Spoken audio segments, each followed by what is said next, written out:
नमस्कार। हमारे चैनल में आपका स्वागत है। मैं हूं रामचंद्र मौर्य। साथियों, क्या भारतीय जनता पार्टी का अंत शुरू हो गया है? क्या भारतीय जनता पार्टी के बुरे दिन शुरू हो गए हैं? और क्या भारतीय जनता पार्टी की उल्टी गिनती शुरू हो गई है? जी हां, उपचुनाव ने यह साबित कर दिया है कि भारतीय जनता पार्टी, जो विश्व की नंबर 1 पार्टी थी, उसके पतन की, उसके रसातल में जाने की उल्टी गिनती शुरू हो गई है। और सिर्फ उपचुनाव ही नहीं, बल्कि अगर कोई बहुत बड़ा राजनीतिज्ञ इस बात की भविष्यवाणी कर रहा है कि भारतीय जनता पार्टी का अंत शुरू हो गया है, तो आप क्या कहेंगे? पूर्व प्रधानमंत्री एच.डी. देवेगौड़ा ने कहा है कि भारतीय जनता पार्टी का सुपड़ा देश से साफ होने वाला है। पहले कर्नाटक से, उसके बाद पूरे देश से भारतीय जनता पार्टी की विदाई होने वाली है। उन्होंने इस सांप्रदायिक गतिविधियां जो लगभग 15 दिन से चल रही हैं और देश में अफरा तफरी का माहौल मचा हुआ है, एक समुदाय के ऊपर अत्याचार हो रहा है पूरे देश में, उन्हें आए दिन मार डालने, काट डालने की बात भी चल रही है और उन्हें झूठे मुकदमों में फंसा करके उनके घर को तबाह किया जा रहा है, बुलडोजर से नष्ट किया जा रहा है, उनकी दुकानों में आग लगाई जा रही है। इन सबको देखते हुए पूर्व प्रधानमंत्री एच.डी. देवेगौड़ा ने जो भविष्यवाणी किया है, वह भविष्यवाणी यह है कि भारतीय जनता पार्टी का पतन, भारतीय जनता पार्टी का अंत शुरू हो गया है, उसकी उल्टी गिनती शुरू हो गई। तो साथियों, आज हम इसी पर चर्चा करेंगे और आपसे हम एक निवेदन करते हैं कि आप हमारे चैनल को सब्सक्राइब कर लीजिए, और ताकि हमारी आवाज दूर दूर तक जा सके, इसे शेयर भी कीजिए। तो आपने देखा है कि 4 राज्यों में जिस तरह से सांप्रदायिक गतिविधियां पिछले दिनों, करीब 15 दिन से, रामनवमी के पहले से जिस तरह से पूरे देश में इन सांप्रदायिक गतिविधियों को लेकर के अफरा तफरी का माहौल है, हाहाकार मचा हुआ है, उसे देखते हुए आप क्या कहेंगे? कि हिंदू मुस्लिम ध्रुवीकरण की तैयारी की जा रही है, लोकसभा चुनाव जीतने की तैयारी की जा रही है, लेकिन ऐसी तैयारी जो अलोकतांत्रिक हो, असंवैधानिक हो, आपराधिक हो, ऐसी तैयारी अगर कोई प्रधानमंत्री और कोई गृह मंत्री और राज्य सरकारों के मुख्यमंत्री के अधीन ऐसी तैयारी चल रही हो, तो क्या इसे अपने लोकतंत्र के लिए, भारत गणराज्य के लिए, इस देश के धर्मनिरपेक्षता के लिए सही माना जा सकता है? बिल्कुल नहीं माना जा सकता है। और यही वजह है कि भारतीय जनता पार्टी की हालत पतली होती जा रही है और भारतीय जनता पार्टी का शीर्ष नेतृत्व इस समय मुंह छिपा करके बैठा हुआ है। वह कोई बयान भी नहीं दे पा रहा है जो देश में चल रहा है उसके ऊपर। 4 राज्यों के बाद दिल्ली में जो कुछ हुआ, हाहाकार मचा, उसमें अगर देखा जाए और उसका निष्पक्ष मूल्यांकन किया जाए, तो उसमें भी हिंदूवादी शक्तियां ही मुस्लिम संप्रदाय के ऊपर भारी पड़ते हुए दिखाई दे रही हैं। तमाम से वीडियो वायरल हो रहे हैं जिसमें दिखाया जा रहा है कि हनुमान जयंती के दिन शोभा यात्रा निकालने के नाम पर मस्जिद के पास जाते हैं और उस मस्जिद के पास जय श्री राम के नारे बोलते हैं, हर हर महादेव के नारे बोलते हैं, और मुसलमान समुदाय को कहते हैं कि तुम भी जय श्री राम बोलो, और जो जय श्री राम नहीं बोलेगा उसे पाकिस्तान भगा दिया जाएगा। और इतना कह करके चढ़ने लगते हैं मीनार पर, गुंबद पर मस्जिद के, और वहां पर भगवा झंडा फहराने के लिए। ऐसे में कोई भी समुदाय, अगर यही मुस्लिम लोग राम मंदिर के ऊपर या काशी विश्वनाथ में मंदिर में जाकर के अपना हरा झंडा फहराना चाहें, मुस्लिम झंडा फहराना चाहें, अपने धर्म का झंडा फहराना चाहें, तो क्या इसे हिंदू बर्दाश्त करेगा? नहीं करेगा। तो उसी तरह से अगर जहांगीरपुरी दिल्ली में हिंदू कट्टरपंथी जो कि बाहर से आए हुए थे, अगर वहां की मस्जिद पर, सी ब्लॉक की मस्जिद पर चढ़ करके झंडे फहराने का काम कर रहे हैं, तो उन्हें निश्चित रूप से मुस्लिम समुदाय के लोग रोकेंगे और नहीं मानेंगे तो पत्थरबाजी तो होगी। और पत्थरबाजी की शुरुआत इन्हीं लोगों ने उपद्रव शुरू किया और इन्हीं लोगों ने पत्थर भी शुरू किया। और एक सवाल, तलवार लेकर के, भाले लेकर के, बंदूक लेकर के जिस तरह से इसे लहराते हुए शोभा यात्रा निकाली जा रही थी, उससे एक सवाल खड़ा होता है कि क्या भारतीय जनता पार्टी के कार्यकर्ता ये थे या कहीं से बुलाए गए सांप्रदायिक तत्व या गुंडे बदमाश थे? कौन थे ये लोग? इनकी पहचान की जानी चाहिए। क्या शस्त्र लेकर के शोभा यात्रा निकालने की मंजूरी दी गई थी? अगर मंजूरी दी गई थी तो क्यों मंजूरी दी गई थी? मुस्लिम बहुल क्षेत्र में फरसा, तलवार, बंदूक, इन सब का प्रदर्शन करने के लिए और मंदिर पर झंडा फहराने के लिए क्यों अनुमति दी गई थी? दिल्ली सरकार को ने कहा है कि सब लोग शांति बनाए रखें। हम भी कहते हैं, आपको भी कहना चाहिए और सबको सांप्रदायिक गतिविधियों की भर्त्सना करनी चाहिए और शांति बनाए रखने की अपील करनी चाहिए। लेकिन केंद्र सरकार जो बैठी हुई है, गृह मंत्री अमित शाह और प्रधानमंत्री मोदी के मुंह से बयानबाजी बिल्कुल नहीं निकल रही है कि शांति बनाए रखें और जो कोई दोषी होंगे उन्हें दंडित किया जाएगा और दोषियों की तलाश की जाएगी, उन्हें पकड़ा जाएगा। दोषी बच नहीं सकते हैं। जिन्होंने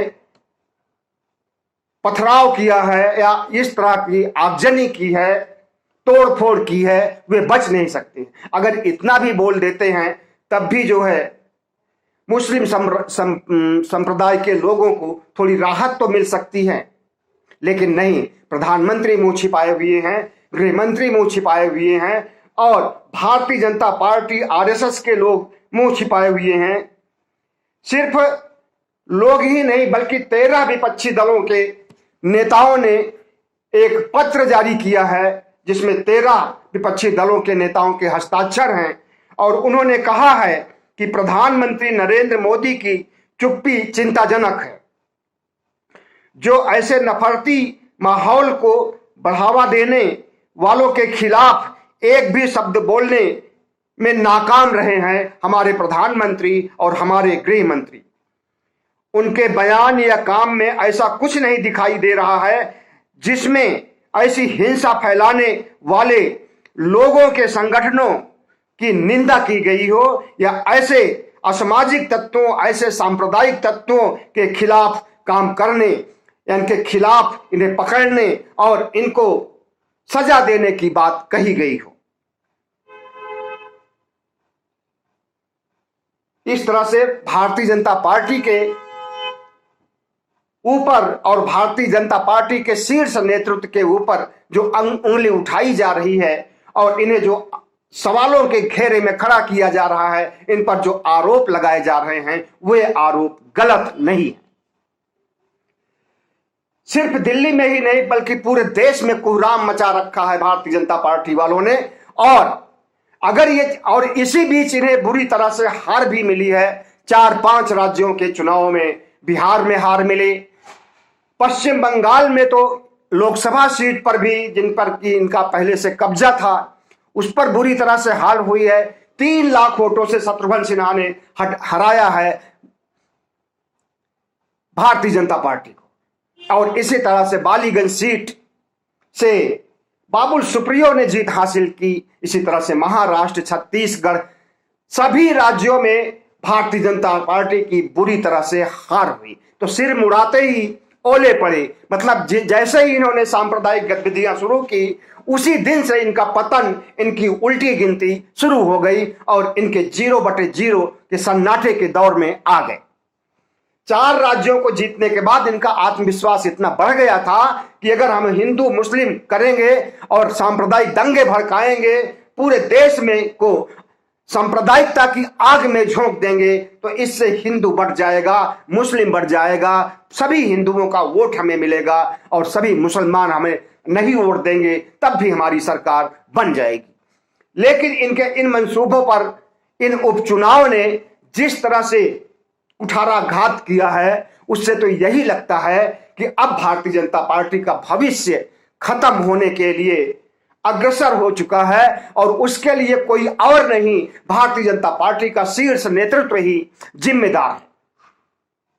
दूसरी तरफ हिंदू साधु संतों को, कट्टरपंथी साधु संतों को, हिंदू धर्म के तमाम से राजनीतिक धार्मिक संगठनों ने जिस तरह से काट डालने और मार डालने की बात कही है, यह भी जनता के गले नहीं उतर रही है और किसी भी धर्मनिरपेक्ष व्यक्ति के गले नहीं उतर सकती है। हिंदुओं का मतलब ये नहीं होता है कि सभी हिंदू कट्टरपंथी ही होते हैं, सभी हिंदू राम भक्त ही होते हैं, सभी हिंदू शिव की ही पूजा करते हैं। बहुत से हिंदू हैं जो धर्मनिरपेक्ष हैं और उन्हीं हिंदुओं के बल पर, उसी धर्मनिरपेक्षता के आधार पर ही 1947 से लेकर के अब तक हमारे देश में शासन हुआ है।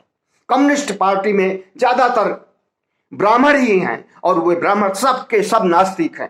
इसी तरह से दूसरी पार्टियों में, चाहे वो मनोज झा हो, और भी बहुत से ब्राह्मण हैं जो कि ब्राह्मणवाद की ही धज्जियां उड़ाते हैं, सवर्णवाद की ही धज्जियां उड़ाते हैं।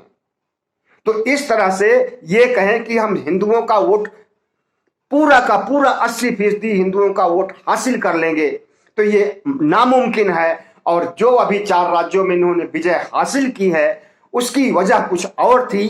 कोरोना काल में इन्होंने जो लाभार्थियों को लाभ दिया था, पैसे दिए थे, अनाज दिए थे, इससे प्रभावित होकर के लोगों ने इन्हें वोट दिया था और इनके हिंदू मुस्लिम के नाम पर इन्हें वोट नहीं दिया था। और अगर ऐसा मानते हैं तो इनकी बहुत बड़ी भूल है।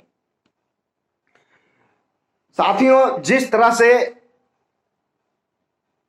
हलाल मीट को लेकर के, हिजाब को लेकर के और जुलूस शोभा यात्रा को लेकर के जो गतिविधियां इन दिनों देखने में आ रही है, उससे कट्टरपंथी शक्तियां, हिंदू कट्टरपंथी शक्तियां, हिंदू धर्म के साधु सन्यासी और मठाधीश जितना आत्मविश्वास से लैस हो गए हैं और जिस तरह से उनकी गतिविधियां बढ़ गई हैं, वो अपने से नहीं कर रहे हैं, बल्कि उन्हें आरएसएस और भारतीय जनता पार्टी के इशारे पर कर रहे हैं।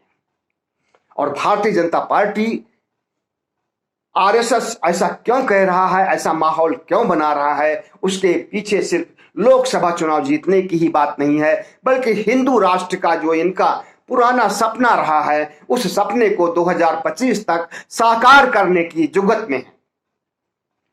लेकिन जो 100 साल तक इनका सपना रह गया, वो सपना साकार होने वाला नहीं है, क्योंकि हिंदू राष्ट्र बनाने के लिए बाबा साहब भीमराव अंबेडकर ने बहुत पहले ही व्यवस्था कर दी थी कि ये सांप्रदायिक शक्तियां एक दिन जरूर हिंदू राष्ट्र बनाने की दिशा में काम करेंगी। इसलिए उन्होंने संविधान में ऐसी व्यवस्था की है कि संविधान में परिवर्तन तो किया जा सकता है, लेकिन संविधान के मूल ढांचे को, संविधान के मौलिक स्वरूप को बदला नहीं जा सकता है, नष्ट नहीं किया जा सकता है, संविधान को नष्ट नहीं किया जा सकता है, संविधान को हटाया नहीं जा सकता है। और अगर इतना कमजोर संविधान होता तो अब तक तो ये कब के संविधान हटा करके और मनुस्मृति को संविधान की जगह दे चुके होते। लेकिन इनकी नहीं चल पाएगी। हिंदू भी इनका साथ नहीं देंगे, मुसलमान तो देंगे ही नहीं, पिछड़ी जातियों के लोग तो देंगे ही नहीं, दलित तो देंगे ही नहीं, आदिवासी तो देंगे ही नहीं। ब्राह्मण लोग भी, जो धर्मनिरपेक्ष ब्राह्मण हैं, जिन्हें सांप्रदायिकता में, जिन्हें अंधविश्वास पाखंड में और इनके राम मंदिर और शिव मंदिर में और मथुरा मंदिर में भरोसा नहीं है, जिसे ये विकास का कोई फार्मूला नहीं मानते हैं। राम मंदिर से न विकास होता है, न कृष्ण मंदिर से विकास होगा और न शिव मंदिर से विकास होगा। विकास करेगा तो विज्ञान करेगा, विकास करेगा तो मानवता करेगा, और विकास करेगा तो इस देश के लोग करेंगे। अर्थव्यवस्था को दुरुस्त करने के लिए कोई राम नहीं काम आएगा, कोई शंकर नहीं काम आएगा, कोई कृष्ण नहीं काम आएगा। अगर उसे दुरुस्त करना है और करना पड़ेगा और किया जा रहा है तो इस देश की जनता ही करेगी। इस तरह से इनका जो प्रपंच है, धार्मिक पाखंड है, इससे जनता अच्छी तरह से वाकिफ हो चुकी है। और खास करके इनकी सांप्रदायिक गतिविधियों से, इनके सांप्रदायिक माहौल बिगाड़ने से, इनके हिजाब, हलाल और भी जितने फार्मूले हैं जिसके आधार पर ये सांप्रदायिक ध्रुवीकरण करना चाहते हैं, ये सारे फार्मूले अब फेल हो रहे हैं और इन्हें सीधे सीधे रसातल में भेजने की काम जनता कर रही है। इसे उपचुनाव ने साबित कर दिया है। और तो और भारतीय जनता पार्टी भी अब मुखर हो रही है। भारतीय जनता पार्टी के लोग जो अभी डरे सहमे बैठे हुए थे मोदी के प्रभुत्व के चलते, घर घर मोदी, हर हर मोदी के चलते, अब यहां के लोग भी कहने लगे हैं कि घर घर मोदी नहीं, घर घर ईडी, घर घर सीबीआई। और ऐसा कहने वालों में कोई और नहीं बल्कि यहां के सांसद, भारतीय जनता पार्टी के सांसद हैं सुब्रमण्यम स्वामी, जिन्होंने एक ट्वीट में कहा है कि राष्ट्रीय स्तर पर लोकतंत्र को बचाने के लिए आंदोलन छेड़ने की जरूरत है। अगर कोई आंदोलन धर्मनिरपेक्ष शक्तियां छेड़ती हैं तो भारतीय जनता पार्टी के धर्मनिरपेक्ष और पाखंड विहीन लोग निश्चित रूप से उसमें शामिल होंगे। वो चाहे वरुण गांधी हो, वो चाहे नितिन गडकरी हो, वो चाहे सुब्रमण्यम स्वामी हो। और ऐसे लोग भारतीय जनता पार्टी में काफी हैं, काफी मात्रा में हैं। और दलित समुदाय के विधायक भी, एमपी भी भारतीय जनता पार्टी में कम नहीं हैं। पिछड़ी जातियों के एमपी, मंत्री, विधायक सबको ही हैं। और कोई भी नहीं चाहता है जिस तरह से, जिस रास्ते पर भारतीय जनता पार्टी चल रही है, इस रास्ते को सब लोग थू थू कर रहे हैं और सब लोग इसकी भर्त्सना कर रहे हैं। सब लोग गृह मंत्री को और मोदी को लानत भेजने की तैयारी कर रहे हैं, क्योंकि अब इनका जो जमा जमाया सिक्का था वो उखड़ रहा है और मोदी राज का और मोदी मैजिक का अंत हो रहा है। इनका हिंदू राष्ट्र का सपना इन्हें ले डूबेगा और शायद वही आखिरी कील होगी भारतीय जनता पार्टी के ताबूत पर, जब ये हिंदू राष्ट्र बनाने के लिए उपद्रव मचाएंगे 2024 में या 2023 में। जब भी उपद्रव तो शुरू ही हो गया है, लेकिन जब हिंदू राष्ट्र के लिए उपद्रव मचाएंगे और संविधान को नष्ट करने की पहल करेंगे, अपने सांसदों को, 3/4 सांसदों को और 3/4 राज्यसभा के सांसदों को लेकर के ये कानून पारित करना चाहेंगे संविधान के मौलिक ढांचे को बदलने के लिए, उस समय भारतीय जनता पार्टी में बगावत होगी और इसकी आहट मिलने लगी है। तो इनका अखंड भारत का जो अभी बयान आया है डॉक्टर मोहन भागवत का, तो सम्राट अशोक और चंद्रगुप्त मौर्य नहीं हो गए हैं अखंड भारत बना देंगे मोहन भागवत। उस समय की परिस्थितियां और उस समय की यहां की सैनिक तैयारी और उस समय जो मौर्य वंश के योद्धाओं में ताकत थी, जो उनका 56 इंच का सीना था और बौद्ध धर्म की जो एक बहुत बड़ी ताकत थी, उसके बल पर अखंड भारत बनाया गया था। और जैसे ही मौर्यों का अंत हुआ, मौर्य युग खत्म हुआ, बृहद्रथ मौर्य की हत्या हुई, उसके बाद से ही अखंड भारत खंड खंड भारत होने लगा है। और आज भारत की क्या स्थिति है कि पाकिस्तान भी अलग हो गया है और पीओके जिसे ये लेने की कोशिश कर रहे हैं कितने दिनों से, धारा 370 खत्म करने के बाद इनका पहला निशाना पीओके को प्राप्त करना था, भारत में शामिल करना था पीओके को। लेकिन कितने साल बीत गए, 2020 से लेकर के 22-23 तक 3 साल, लगभग 2-3 साल बीत चुके हैं। 370 हटाए हुए और पीओके को के ऊपर इनकी आज तक भी कोई ऐसी कोशिश नहीं हुई है कि पीओके को अपने भारत में मिलाएंगे। पीओके को नहीं मिला सकते हैं और मोहन भागवत चले हैं हिंदू राष्ट्र अखंड भारत बनाने के लिए, और वो भी चंद्रगुप्त मौर्य जैसा अखंड भारत। अगर मोहन भागवत कहते कि अफगानिस्तान, बलूचिस्तान, पाकिस्तान, नेपाल, भूटान, बर्मा, म्यांमार, श्रीलंका, जितने भी अखंड भारत के हिस्सा रहे हैं, इनको लेकर के एक महासंघ बनाया जाए और वो महासंघ जो प्राचीन काल का अखंड भारत रहा है उसकी रक्षा के लिए तत्पर हो, तो इस पर तो विश्वास किया जा सकता है। जिस तरह से नेटो संगठन बना हुआ है, गुटनिरपेक्ष संगठन बना हुआ है, उस तरह का संगठन बना करके अपनी बात विश्व समुदाय से मनवाई जा सकती है। लेकिन ये कहें कि ये नेपाल को भी शामिल कर लेंगे अपने देश में, और म्यांमार को भी, श्रीलंका को भी, पाकिस्तान को भी, अफगानिस्तान को भी, तो क्या तालिबान के लोगों को भारत में शामिल किया जा सकता है?